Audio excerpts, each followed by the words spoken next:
Hello friends, welcome to online assistant. सीधी बात, no बकवास। दोस्तों पासपोर्ट अप्लाई करने के लिए सबसे पहले आप अपने क्रोम ब्राउज़र को ओपन कर सकते हैं और यहाँ पे आपको दिए गए डिस्क्रिप्शन में जो लिंक दिया गया है उस पर आपको आना है। जैसे ही आप लिंक पे आएंगे आपको कुछ इन्फॉर्मेशन देखने को मिलेगी। यहाँ पे कोविड-19 एडवाइजरी देखने को मिलेगी, जिसमें एक मास्क पहने और सैनिटाइजर खुद कैरी करने का यहाँ पे निर्देश दिया गया है। तो दोस्तों जिस भी पासपोर्ट ऑफिस में आप विज़िट करते हैं वहाँ पे क्या गाइडलाइंस अभी चल रही है उसका कुछ अंदाज़ा नहीं है, तो मैं आपको यहाँ पे यही राय दूंगा कि आप मास्क पहनकर और एक सैनिटाइज़र लेके चले जाएं। थोड़ा नीचे आप स्क्रॉल करेंगे तो दोस्तों कुछ इस तरीके से आपको अलर्ट दिया गया है। पासपोर्ट के रिलेटेड जो वेबसाइट बनाई गई है गवर्नमेंट के द्वारा, उससे मिलते जुलते यहाँ पे पासपोर्ट के जो साइट्स है वो फ्रॉडस्टर्स के द्वारा क्रिएट किए गए हैं। मैं यहाँ पे एक आपको वेबसाइट खोल के दिखाता हूँ। तो देखिए दोस्तों, मैंने यहाँ से लिंक कॉपी करा और आपको खोल के दिखाता हूँ। इस तरीके का जो एक पासपोर्ट का वेबसाइट है वो डिज़ाइन किया गया है। इस तरीके से यहाँ पे इन्फॉर्मेशंस वगैरह दी गई हैं। ये एक फर्जी वेबसाइट है और यहाँ पे न्यू एप्लीकेशन का जो आपको ऑप्शन है वो भी दिया गया है। यहाँ पे पासपोर्ट का जो डिटेल भरने का फॉर्म भरने का पूरा यहाँ पे फॉर्म दिया गया है। तो इस तरीके से आप यहाँ पे जब भर के आप सबमिट एंड पे पे जब आप क्लिक करेंगे तो आपसे जो है 1500 रुपये का यहाँ पे पेमेंट करवा लिया जाएगा और आपका जो पासपोर्ट का आवेदन है वो तो होगा ही नहीं, क्योंकि ये एक गलत वेबसाइट है। तो इस तरीके से जो है एडवाइजरी जो गवर्नमेंट के द्वारा जारी की गई है इसको आप देख सकते हैं। तो जो मैंने आपको लिंक डिस्क्रिप्शन में प्रोवाइड किया है आप उस पर क्लिक करके सीधे गवर्नमेंट के साइट पर आप आ सकते हैं। तो यहाँ से आप कट कर सकते हैं। इस पे आने के बाद दोस्तों आपको जो है यहाँ पे मेनली 4 ऑप्शन देखने को मिलता है। आप न्यू रजिस्ट्रेशन यहाँ से करेंगे, फिर एग्जिस्टिंग जब आपका आईडी बन जाएगा तो आप यहाँ से लॉगिन करेंगे और अपॉइंटमेंट की जो अवेलेबिलिटी है आप यहाँ से चेक कर सकते हैं और ट्रैक एप्लीकेशन स्टेटस को आप यहाँ से क्लिक करके आप अपने जब पासपोर्ट सेवा केंद्र पर जब आप विजिट हो जाएंगे तो आपको फाइल नंबर मिल जाता है। तो उसके बाद आप यहाँ से अपना जो स्टेटस है वो चेक कर सकते हैं। तो सबसे पहले हम न्यू यूज़र रजिस्ट्रेशन पे क्लिक करेंगे। यहाँ पे आने के बाद दोस्तों यहाँ पे आपको खुद को रजिस्टर करने के लिए मेनली ये फॉर्म भरना पड़ेगा। यहाँ पे ऑलरेडी सिलेक्ट रहता है पासपोर्ट ऑफिस, तो आप इसे रहने दें, क्योंकि CPV दिल्ली जो है ये डिप्लोमेटिक पासपोर्ट के लिए है, यानी कि एक ऑफिशियल जो गवर्नमेंट बॉडी होते हैं उनके लिए ये एक विशेष सुविधा है। तो इसको आपको पासपोर्ट ऑफिस रहने देना है। यहाँ पे आप जिस भी राज्य से बिलोंग करते हैं, जो भी आपका रेजिडेंशियल एड्रेस है उसके अकॉर्डिंग आपको अपना पासपोर्ट ऑफिस चुनना होता है। हर राज्य में क्षेत्रीय पासपोर्ट एक या फिर एक से अधिक भी होते हैं। जैसे बिहार में पटना क्षेत्रीय पासपोर्ट ऑफिस है तो हम पटना सेलेक्ट करेंगे। तो जैसे जैसे यहाँ पे डिटेल्स मांगी गई हैं आप भर सकते हैं। आपको गिवन नेम में पहले आपका फर्स्ट नेम देना है, फिर आपको सरनेम में लास्ट नेम देना है। अगर दोस्तों आप 3 नाम है, जैसे कि आपका लाल बहादुर सिंह नाम है तो आप यहाँ पे लाल और बहादुर एक साथ दे सकते हैं। उसके बाद सरनेम आप यहाँ पे नीचे दे सकते हैं। उस पर आपको डेट ऑफ बर्थ यहाँ से सेलेक्ट कर लेना है। आपको अपना मेल ID डालना है। मेल ID डालने के बाद आपको उसी मेल ID को अगर आप अपना लॉगिन ID बनाना चाहते हैं तो आपको यहाँ पे यस पे क्लिक करना है। अदरवाइज आप यहाँ से एक न्यू लॉगिन ID बना सकते हैं। जो लॉगिन ID आप बनाएंगे उसी से आप यहाँ पे लॉगिन हो पाएंगे। उस पर यहाँ पे दोस्तों आपको जो है पासवर्ड की जो पॉलिसी है मैं बता दूं, आपको एक बड़ा अक्षर लेना है, फिर छोटे अक्षर लेने हैं, उस पर कोई स्पेशल साइन देना है और 4 डिजिट का आपको कोई भी अंक दे देना है। इस तरीके से आपका एक स्ट्रॉन्ग पासवर्ड क्रिएट हो जाएगा और आप यहाँ पे जो है पासवर्ड आप अपना यहाँ पे सेट कर पाएंगे। तो यहाँ पे आपको पासवर्ड सेट करना है एक नया पासवर्ड बनाने के लिए। तो यहाँ पे पासवर्ड डालने के बाद आपको कंफर्म पासवर्ड में आपका नया पासवर्ड जो भी आप बनाते हैं वो डालना है। आपको यहाँ पे एक हिंट क्वेश्चन देना है, जैसे मैंने बर्थ सिटी दिया है, आप उसका आंसर कुछ भी है यहाँ टाइप कर सकते हैं और सिंपली आप यहाँ पे रजिस्टर पे क्लिक करें। जैसे ही दोस्तों आप रजिस्टर पे क्लिक करेंगे आपके ईमेल आईडी पे एक मेल भेज दिया जाता है और उस पर आपको एक लिंक दिया जाता है। उस पर जैसे ही आप क्लिक करेंगे तो आपसे आपका यूज़र आईडी मांगा जाएगा। तो हमने जो यहाँ पे लॉगिन आईडी या फिर यूज़र आईडी जो भी बनाया है वो हमारा ईमेल आईडी ही है। तो उस लिंक पे क्लिक करने के बाद हमें अपना ईमेल आईडी दर्ज करके उसे सबमिट करना होगा ताकि हमारी जो अकाउंट है वो एक्टिवेट हो जाए। यहाँ पे आप देख सकते हैं कि आज मैंने यहाँ पे रजिस्ट्रेशन किया है तो ये मेरा जो लिंक रहेगा वो 16 तारीख तक एक्टिव रहेगा। उसके बाद ये डीएक्टिवेट हो जाएगा। तो 16 तारीख से पहले ही हमें अपने मेल आईडी में लॉगिन करके अपने अकाउंट को एक्टिवेट करना होगा। तो जैसे ही दोस्तों हम अपने ईमेल में जाके अपने अकाउंट को यहाँ पे वेरीफाई कर लेंगे, एक्टिवेट कर लेंगे, तो हमें एग्जिस्टिंग यूज़र लॉगिन पे क्लिक करना है और पासवर्ड डालने के बाद कैप्चा डाल के लॉगिन पे क्लिक करना है। पेज है वो ओपन हो जाएगा। यहाँ पे आपको मल्टीपल ऑप्शन देखने को मिलते हैं। आप ये जो सारी चीज़ें यहाँ दिखाई दे रही हैं सभी को आप ऑनलाइन यहाँ से अप्लाई कर सकते हैं। व्यू सब सेव्ड एप्लीकेशन फॉर्म को आप तब देख पाएंगे जब आप अपना पासपोर्ट का आवेदन है उसे सबमिट कर देंगे। यहाँ पे आप सबसे पहला ऑप्शन मिलता है फ्रेश पासपोर्ट या री इशू पासपोर्ट। दोनों पासपोर्ट के लिए आप यहाँ से अप्लाई कर सकते हैं। उसके अलावा पुलिस क्लियरेंस सर्टिफिकेट आप यहाँ से अप्लाई कर सकते हैं। डिप्लोमेटिक ऑफिशियल पासपोर्ट भी आप अप्लाई कर सकते हैं। उसके अलावा आइडेंटिटी सर्टिफिकेट के लिए यहाँ से आप ऑनलाइन अप्लाई कर सकते हैं। अप्लाई फॉर सरेंडर सर्टिफिकेट, इस तरीके से दोस्तों जो आप सर्टिफिकेट आइडेंटिटी सर्टिफिकेट अप्लाई करेंगे उसे सरेंडर करने के लिए आपको यहाँ पे क्लिक करना होगा। बैकग्राउंड वेरिफिकेशन के लिए यहाँ पे, एलओसी परमिट के लिए यहाँ पे, और किसी तरीके का आपके साथ कोई दुर्व्यवहार होता है या फिर पासपोर्ट ऑफिस से आपके आवेदन की जो प्रक्रिया है वो आगे नहीं बढ़ रही तो उसके लिए आप यहाँ से अपील दायर कर सकते हैं और उसका जो स्टेटस है या फिर उसको देखने के लिए आप यहाँ से देख सकते हैं। हम एक नया फ्रेश पासपोर्ट अप्लाई करना चाहते हैं तो हमें यहाँ पे दिए गए link apply for fresh passport री इशू पासपोर्ट पे क्लिक करना होगा। यहाँ पे आने के बाद दोस्तों कुछ इस तरीके से इंटरफेस आपको दिखाई देता है। यहाँ पे आपको दो अल्टरनेटिव ऑप्शंस मिलते हैं। आप चाहे तो एक सॉफ्ट कॉपी जो पीडीएफ में होता है उसे डाउनलोड करके अपने डिटेल्स को पीडीएफ में ऑनलाइन भर के यहाँ पे आप अपलोड कर सकते हैं। ये प्रक्रिया हम बाद में एक नई वीडियो में आपको बताएंगे। यहाँ पे हम सिंपली ऑनलाइन एप्लीकेशन पे क्लिक करेंगे। जैसे ही आप माउस कर्सर लेके जाएंगे click here to fill application form पे, तो ये ब्लू हो जाएगा और आप इस पे क्लिक कर पाएंगे। पर आपको पासपोर्ट का जो टाइप है वो सिलेक्ट करना है। हम यहाँ पे एक नया पासपोर्ट बनाना चाहते हैं तो फ्रेश पासपोर्ट पे क्लिक करेंगे। टाइप ऑफ एप्लीकेशन में हम लोग नॉर्मल, आप चाहे तो तत्काल भी यहाँ पे अप्लाई कर सकते हैं। तत्काल के लिए अलग से डॉक्यूमेंट्स लगते हैं और फीस बढ़ जाती है तो वो आप अपने अकॉर्डिंग देख सकते हैं। बुकलेट टाइप में हम यहाँ पे 36 पेज सेलेक्ट करेंगे। 60 पेज में थोड़े से चार्जेस बढ़ जाते हैं लेकिन ये उनके लिए होता है जो ज़्यादा यात्राएं करते हैं। जिनको लगभग एक महीने में 2 या 3 बार यात्रा करनी हो उनके लिए ये एक बेहतर ऑप्शन है ताकि उनके वीज़ा स्टैम्प को पासपोर्ट पर लगाने में पेजेस का जो है अच्छे से ख्याल रखा जाता है और ज़्यादा पेजेस होने पे वो ज़्यादा यात्राएं कर पाते हैं। उस पर हम नेक्स्ट पे क्लिक करेंगे। एप्लीकेंट डिटेल्स में आपको दोस्तों सबसे पहले आपका नाम देना होता है, उस पर सरनेम देना होता है और फिर आपको जेंडर में आपको जो भी हैं आप मेल या फीमेल वो आपको सेलेक्ट करना होगा। उस पर यहाँ पे आपसे पूछा जाता है कि क्या आपने कभी अपना नाम चेंज किया है, तो हमने कभी चेंज नहीं किया, यहाँ पे नो करेंगे। अगर आपने अपना नाम चेंज किया है या फिर कोई महिला होती है जिनकी शादी के बाद सरनेम चेंज हो जाते हैं उनको यहाँ पे यस करके उसकी डिटेल्स देनी पड़ेंगी, कैसे उन्होंने नाम चेंज किया है और कहाँ कहाँ उन्होंने पेपर में एडवर्टाइजमेंट दिए हैं। उसके बाद दोस्तों यहाँ पे अगर हम किसी और नाम से भी जाने जाते हैं तो हमें यस करना पड़ेगा। हम एक ही नाम से जाने जाते हैं तो हमने यहाँ पे नो कर दिया है। डेट ऑफ बर्थ आपको सेलेक्ट करना होगा। यहाँ पे पूछा जाता है क्या आपका जन्म का जो स्थान है वो भारत से बाहर है, तो दोस्तों नहीं, नो पे क्लिक रहने देंगे। यहाँ पे आपको प्लेस ऑफ बर्थ देना है यानी कि आपका विलेज का नाम यहाँ पे आपको देना होगा। यहाँ पे आपको स्टेट या फिर यूटी देना पड़ेगा, जो भी आपका राज्य है उस पर आपको डिस्ट्रिक्ट देना होगा। मैरिटल स्टेटस में अगर आपकी शादी हो गई है तो आप मैरिड देंगे। अगर आप लोग तलाक हो चुका है तो सेपरेटेड है तो यहाँ पे सेपरेट देंगे। डाइवोर्सी के लिए यहाँ पे है। उसी तरीके से अगर कोई विधवा है तो उनके लिए यहाँ पे ऑप्शन दिया गया है। तो आपको ये परफेक्टली डिटेल्स जो है आपको डिटेल में सही तरीके से देनी होती हैं। अभी यहाँ पे जो जिस आवेदक का हम अप्लाई कर रहे हैं उनकी शादी नहीं है तो सिंगल सेलेक्ट करेंगे।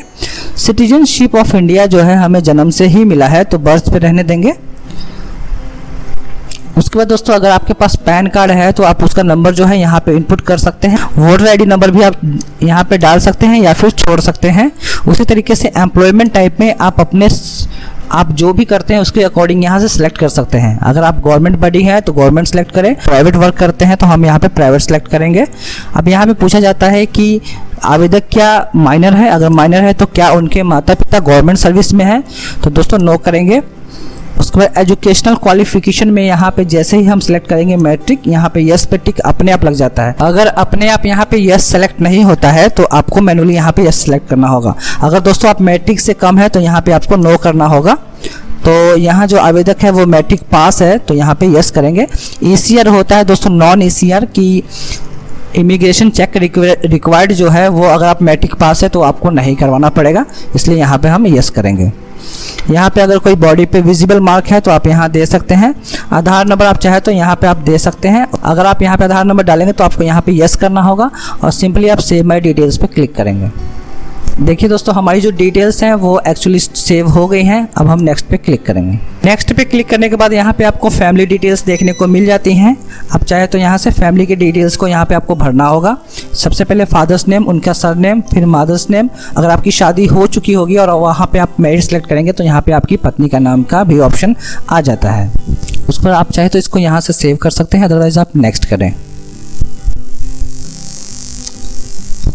उसके बाद दोस्तों आपको प्रेजेंट रेजिडेंशियल एड्रेस यहाँ पे देना होगा। यहाँ पे आपसे पूछा जाता है कि क्या आपका प्रेजेंट एड्रेस जो है वो भारत से बाहर का है, तो हम नो करेंगे।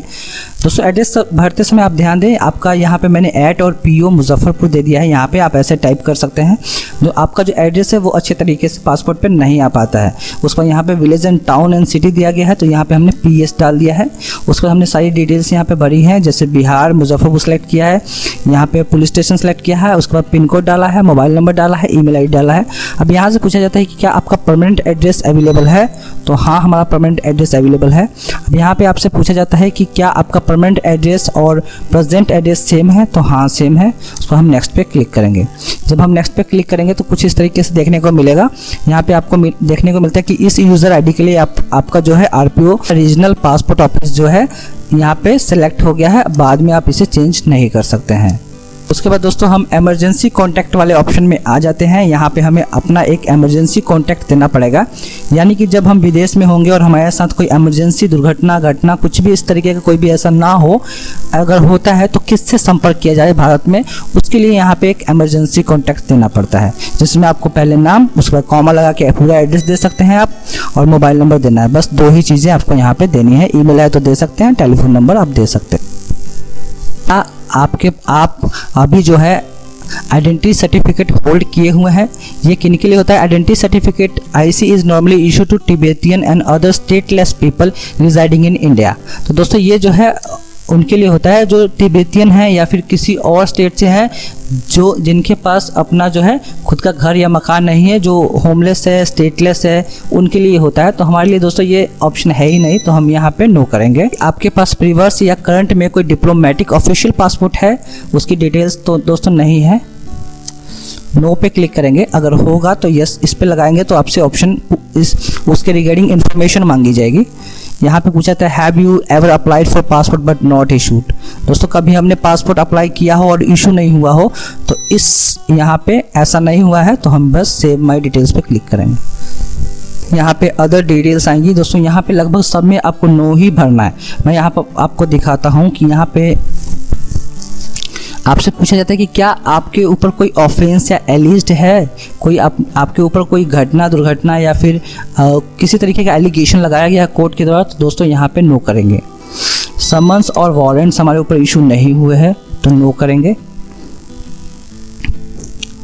हमारे ऊपर कोई भी वारंट नहीं है कोर्ट के द्वारा, तो यहाँ पे नो करेंगे। हमें भारत से बाहर जाने के लिए किसी भी कोर्ट के द्वारा नहीं मना किया गया है, तो नो पे क्लिक करेंगे। क्या आपको पिछले 5 सालों में इमीडिएट कोई प्रोसीडिंग है, आपके ऊपर कोई बैठक है कोर्ट में, या फिर आपको इम्प्रिजमेंट किया गया है जो कि 2 साल से ज़्यादा कम का है, तो आप यहाँ पे नो करेंगे। अगर ऐसा कुछ है तो यस करके उसका डिटेल्स देना पड़ता है और कोर्ट से आपको परमिशन लेना पड़ता है, उसकी कॉपी भी आपको यहाँ पे देनी पड़ती है, तभी जाके आपका पासपोर्ट जो है बन पाता है। ये डिटेल्स जो है बहुत इंपॉर्टेंट है। अगर आप इसमें गलत भरेंगे तो पासपोर्ट ऑफिस के पास पुलिस वेरिफिकेशन में सारी डिटेल्स सामने आ जाती हैं और आपके जो पासपोर्ट एप्लीकेशन पे वहाँ पे होल्ड लगा दिया जाता है। यहाँ पे आपसे पूछा जाता है कि क्या कभी आपने पासपोर्ट को रिफ्यूज़ या डिनाइड किया है? नहीं दोस्तों, पहली बार तो अप्लाई कर रहे हैं तो कहाँ से करेंगे। Has you passport been impound? No करेंगे। हमारा जो पासपोर्ट है कभी भी रिवॉक नहीं हुआ है, कभी भी हमें रोका ही नहीं गया। ये एक फ्रेश पासपोर्ट है। ये जो ऑप्शन है ज़्यादातर रीइशू पासपोर्ट्स पे ज़्यादा लागू होते हैं। हमें किसी दूसरे देश का जो सिटीजन है वो मिला है, नहीं मिला है। किसी दूसरे देश का हम पासपोर्ट हेल्ड नहीं किए हैं। क्या आपने कभी अपना इंडियन पासपोर्ट सरेंडर किया है? फ्रेश पासपोर्ट है दोस्तों, नहीं किया है। क्या आपने कभी इंडियन सिटीजन के लिए अप्लाई किया है? नहीं दोस्तों, हम तो इंडियन सिटीजन ऑलरेडी है, तो यहाँ पे नो करेंगे। उसके बाद यहाँ पे आपको पूछा जाता है कि have you been return India emergency certificate. Emergency certificate में हम कभी भारत आए नहीं, क्योंकि हम पहले कभी विदेश गए ही नहीं हैं, तो नो करेंगे। Have you been deported from any reason country? नहीं दोस्तों। Have you been repatriated from country back to India, किसी देश के द्वारा हमें भारत वापस भेजा गया है, नहीं। उसके बाद आप यहाँ पे सेव माई डिटेल्स पे क्लिक करेंगे और नेक्स्ट पे क्लिक करें।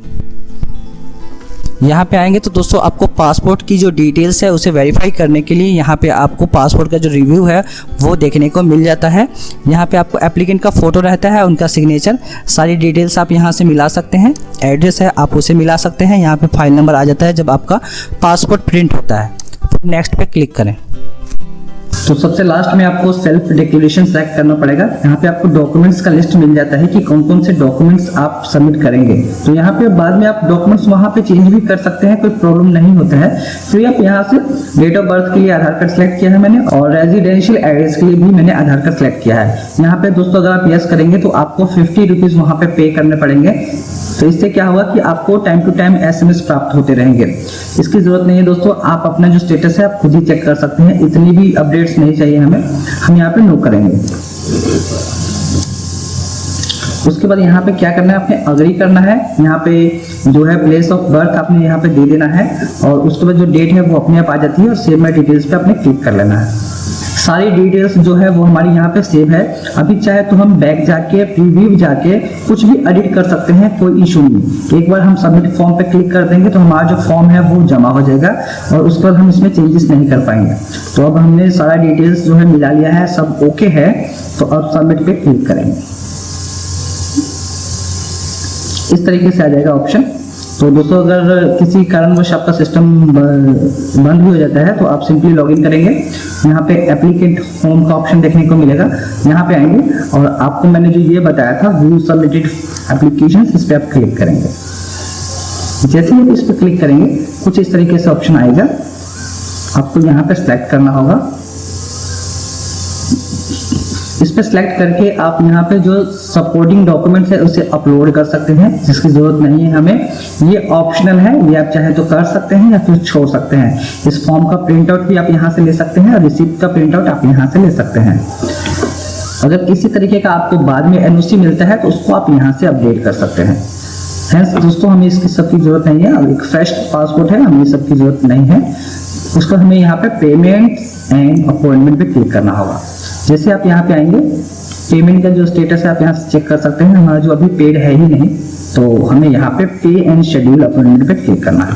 तो यहाँ पे आपको चूज पेमेंट मोड का ऑप्शन मिलेगा। ऑनलाइन पेमेंट भी आप कर सकते हैं, चालान से भी पेमेंट कर सकते हैं। चालान से पेमेंट करेंगे तो आपको स्टेट बैंक ऑफ इंडिया के किसी भी काउंटर पे जाके आपको कैश में जमा करना पड़ेगा, और यहाँ से एक चालान प्रिंट होगा जिसको लेके जाना पड़ेगा।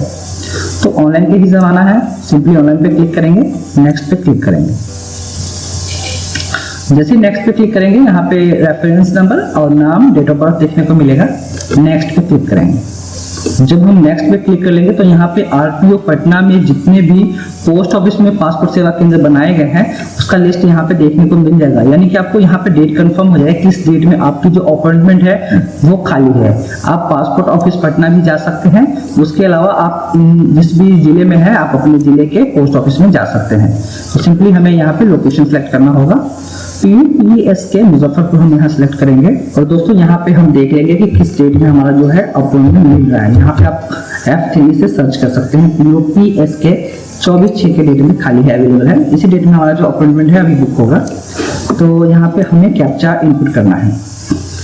इस तरीके से डिटेल्स आ जाएंगी सामने, आप देख सकते हैं हमारा सारा डिटेल्स आ जाएगा। कितने का फी पेड करना है उसका भी ऑप्शन आ जाएगा, कॉन्टैक्ट नंबर भी आ जाएगा। अर्लीस्ट अपॉइंटमेंट, सबसे पहले जो अपॉइंटमेंट है वो 24/6 का है। आप इसके बाद का भी 1 वीक के अंदर का ले सकते हैं, तो आप यहाँ से चेंज कर सकते हैं, अपने अकॉर्डिंग सेट कर सकते हैं। अगर आपको 26 को जाना है 24 के बाद का, तो आप यहाँ से सेलेक्ट कर सकते हैं। हम देख लेते हैं 24 जो है ये पड़ रहा है शुक्रवार, तो हम बस 24 का ही रहने देते हैं।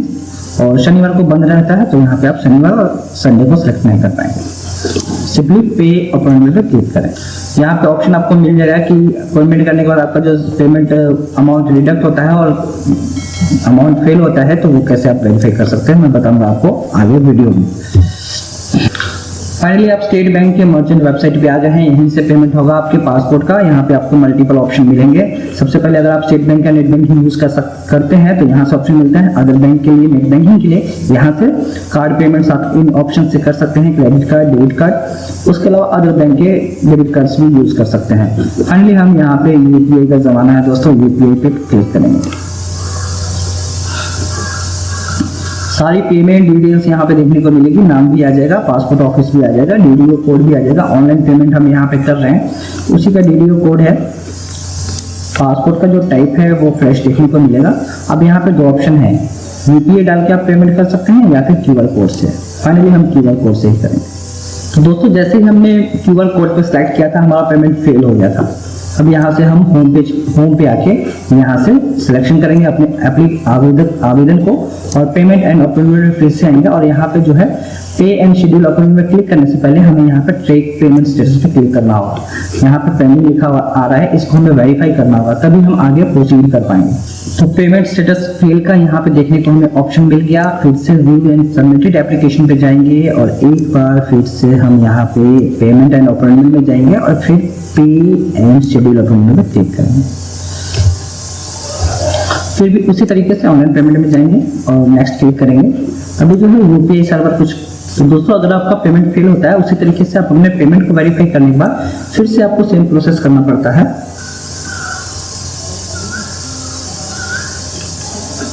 फिर से आपको यहाँ पे जो है पे एंड प्रोसीड पे क्लिक करना पड़ता है, पे एंड बुक अपॉइंटमेंट।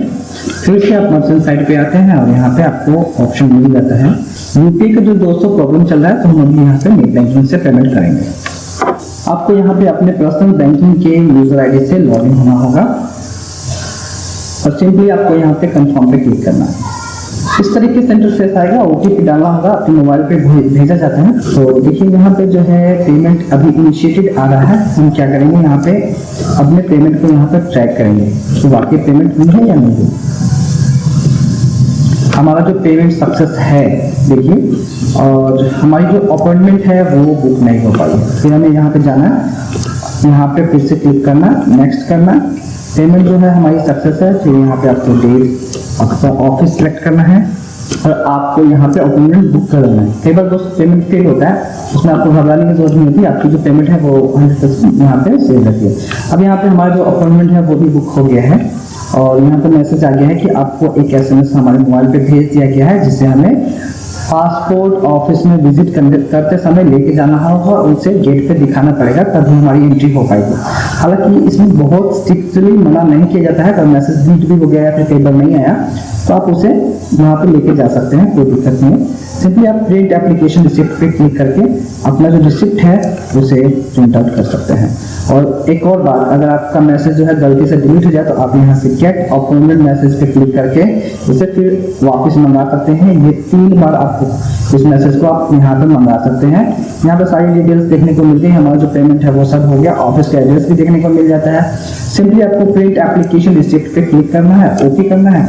आपकी जो रिसिप्ट है वो कुछ इस तरीके से आ जाएगी। अब यहाँ पे जो डेट है वो देखने को मिल जाता है, ऑफिस देखने को मिल जाता है।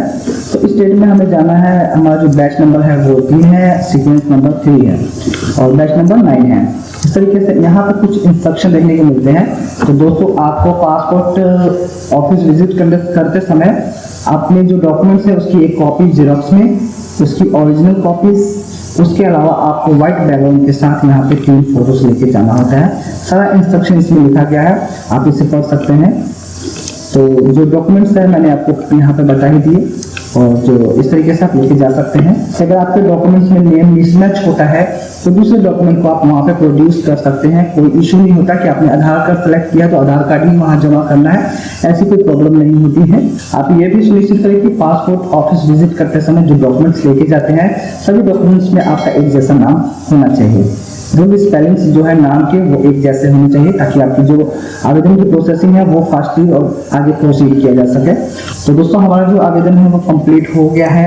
एक बार जब हम पासपोर्ट ऑफिस विजिट करेंगे तो हम यहाँ से अपने आवेदन की जो स्थिति है फाइल नंबर डाल के यहाँ से देख पाएंगे।